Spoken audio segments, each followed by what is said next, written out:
मनु कोई इस देश के अपराधी नहीं थे। राहुल गांधी को चाहिए पहले मनु का इतिहास पढ़े। तो राहुल गांधी को कुछ जानकारी नहीं है, कोई जानकारी नहीं है। उनको लोग आकर के कुछ बातें बता देते हैं और वही वो सवाल बना लेते हैं। वो इंदिरा जी ने बांग्लादेश के मतलब पाकिस्तान के 2 टुकड़े किए तो उसकी क्रेडिट नहीं लेते हैं।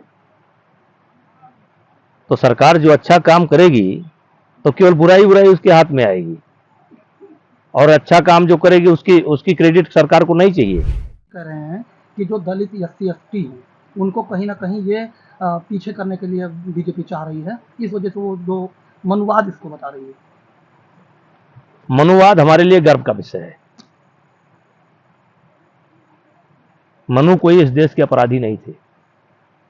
राहुल गांधी को चाहिए पहले मनु का इतिहास पढ़ें, मनु का सिद्धांत पढ़ें, मनु स्मृति पढ़ें।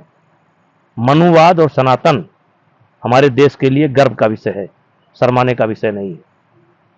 और रहा राहुल गांधी, तो राहुल गांधी को कुछ जानकारी नहीं है, कोई जानकारी नहीं है। उनको लोग आकर के कुछ बातें बता देते हैं और वही वो सवाल बना लेते हैं और इसलिए ये देश उनको गंभीरता से नहीं लेता है। सीटें खाली हैं तो किसने रोक रखा है, किसने मना किया है, कौन फार्म भरने से रोकता है?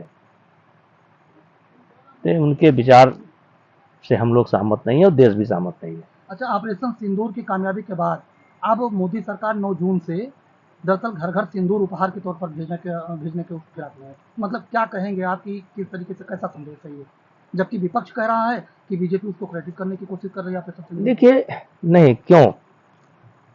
वो इंदिरा जी ने बांग्लादेश के मतलब पाकिस्तान के 2 टुकड़े किए तो उसकी क्रेडिट नहीं लेते हैं। तो सरकार जो अच्छा काम करेगी तो केवल बुराई उसके हाथ में आएगी और अच्छा काम जो करेगी उसकी क्रेडिट सरकार को नहीं चाहिए। आखिर यही देश है। हमारे बॉम्बे में हमला हुआ था तो उस समय कांग्रेस की सरकार थी, आपने क्या किया था? तो ये सरकार ने अपनी पॉलिसी बदली है और ये जब से जो भी घटनाएं हुई आप देख रहे हैं कि एकदम चढ़ करके मारने का काम हो रहा है। जवाब दिया जा रहा है, जवाब नहीं, बहुत बड़ा जवाब दिया जा रहा है। तो सरकार को अगर बुराई की क्रेडिट मिलेगी तो अच्छाई की भी क्रेडिट मिलनी चाहिए।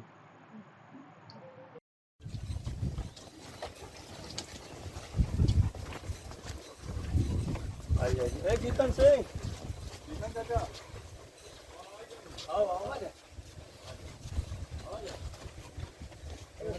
पानी कहाँ गया? पानी कहाँ गया?